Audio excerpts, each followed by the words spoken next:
Hi, I'm Gracie Rankin, and this is my story. When I was just 3 years old, my dad was diagnosed with stomach and esophageal cancer. He passed away when I had just turned 4. Since I was so young, I didn't understand what had happened, and I had very few memories of him. Then in 5th grade, my mom got her first boyfriend since my dad.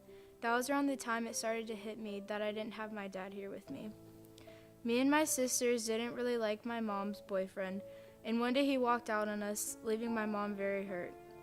She struggled a lot, which affected our whole family. We stopped getting invited to family functions, and me and my sisters never understood why. Since then, I haven't had the best relationship with my mom. We gradually started going back to family functions, and I even stayed with my aunt for a couple months during my 8th grade year. I went back home the summer after 8th grade and got really close to two of my cousins, and I started coming to Cross Point every Sunday. But during that time, I was involved with weed and alcohol, and I started using it as a coping mechanism to cover up the hurt from my childhood, and it continued for about a year. I started becoming distant from my whole family and struggled with depression. I was still drinking and smoking, but I was also self-harming. Almost everyone in my life had given up on me at this point. Back in April, I told one of my friends I wanted to end my life. It got sent back to my mom, and I ended up having to stay in Holly Hill for a week. It was a terrible experience, but every day my youth leaders visited me and poured into my life and continued to love me even after I tried to push them away. When my sophomore year had started, I was getting good grades, I was involved in sports medicine, and I had very few close friends.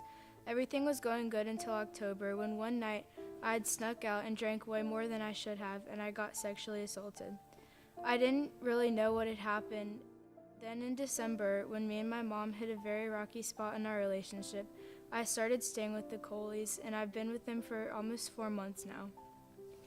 I had to go through really difficult changes like switching schools, and I've had to adjust to a whole new lifestyle. I struggled a lot at first, but it's gotten easier.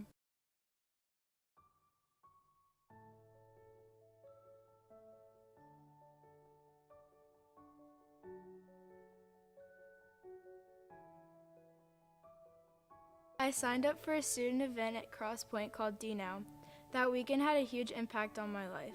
I've always believed in God, but I'd given up on Him. I didn't understand why I was only 15 and I've had so many bad things happen to me. God spoke to me and told me to let go of things in my past and to forgive people around me. I remember that I could just feel God's presence with me in that moment. I felt peace for the first time in a long time, and I could feel His love surrounding me. I didn't think that God had a plan for me, but He definitely does. He's been working through me and loving me to shape me into who He wants me to be. So I don't know what God has in store for me in the future, but I'm now trusting Him that He knows best and wants what is best for my life. And that is why I'm here today to publicly declare that Jesus is my Lord and Savior.